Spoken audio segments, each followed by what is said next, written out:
Did you know that for this show, actor Penn Badgley almost turned down the role of Joe as he feared that the show would romanticize toxic behavior, such as stalking? He was convinced after producers told him that the exact reason why he was right for the role, he would approach the story and part in a way that would ensure that Joe is clearly the villain of the story. So I saw the final season of You about a week ago, and it's going to be really hard to say goodbye to this show. This has been a heck of a ride. One of my favorite Netflix shows in a long time. Very intriguing show. It just draws you in and just keeps you there. It's just very hard to say goodbye to all the incredible actors and all the incredible characters that we've gotten over the last several years. Really sent this show off on a really good note. Solid season. I have a few things that I liked about it. There's only a couple things I didn't like about this final season. So I'll get into the things I liked first. First thing I liked is I liked the story.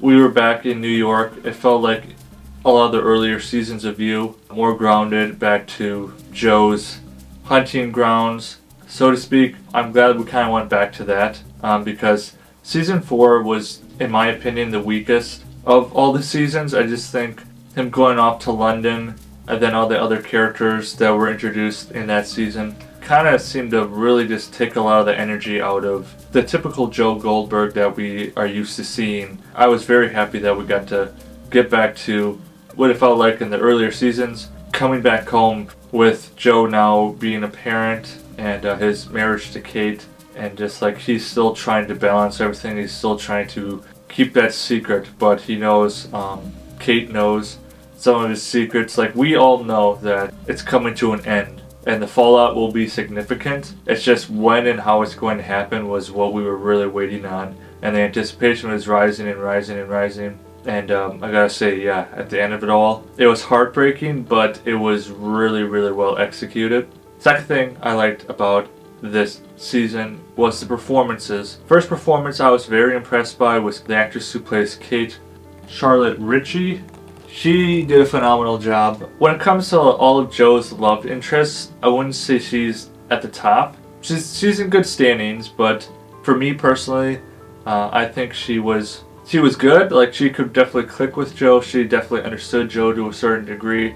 She had her own dark history, her own darkness, but just her handling Joe was the thing I liked the most, and how she really liked exerting herself over Joe, and seeing as she knew all about his secrets and stuff, she knew exactly which buttons to push, exactly how to manipulate him, and she wasn't afraid to play dirty. And that's what I liked. I liked seeing a character like that who's able to stand up to Joe, who's able to at least metaphorically trade punches with Joe and still stand, still keep standing. And then just her love for Joe's son was also quite beautiful. She knows that Love Quinn is the mother, but she took on the role as the mother as best she could, and she was a natural at it. I think she did a really great job, and really great job of just trying to love him and do her best despite the fact that she's trying to protect Joe's son from who Joe is, despite Joe always trying to convince him that he's not a bad guy. He's not an evil guy. But of course, we all know he is. It's just that seeing Kate kind of be protective like that was really admirable. Then the performance that I loved the most, and really that stole the spotlight this entire season, was the twins Reagan and Maddie, portrayed by Anna Camp. Now, the only movies I've ever seen Anna Camp in is the Pitch Perfect movies. So that's the only context I've ever seen her in as an actress. And those movies are just fun comedy movies. I wouldn't say any incredible acting in those movies, so I've never seen Anna Camp. I've never seen her range. If she ever had any range, I never knew about it. I've never seen it until this season. She blew me away. She needs to win all the awards for her performance as both Reagan and Maddie. There's very specific scenes in the show that goes to show her caliber of acting. The bathroom scene is probably one of my favorites, but I like how she's able to switch on a dime and just blew away my expectations this season. She's my favorite character by far, besides Joe, this season. Just absolutely amazing job. And then of course, Penn Badgley as Joe.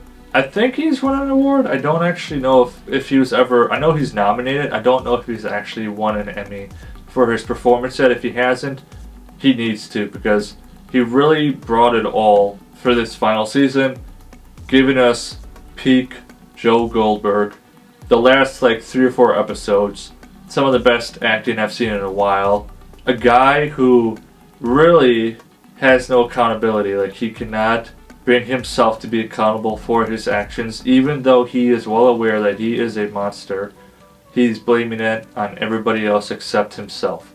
And I think that's where the character of Joe Goldberg will go down as such a phenomenally written character, because you just get frustrated. Like, it ticks you off. We all know Joe had a very, very rough childhood. So many things going on with him.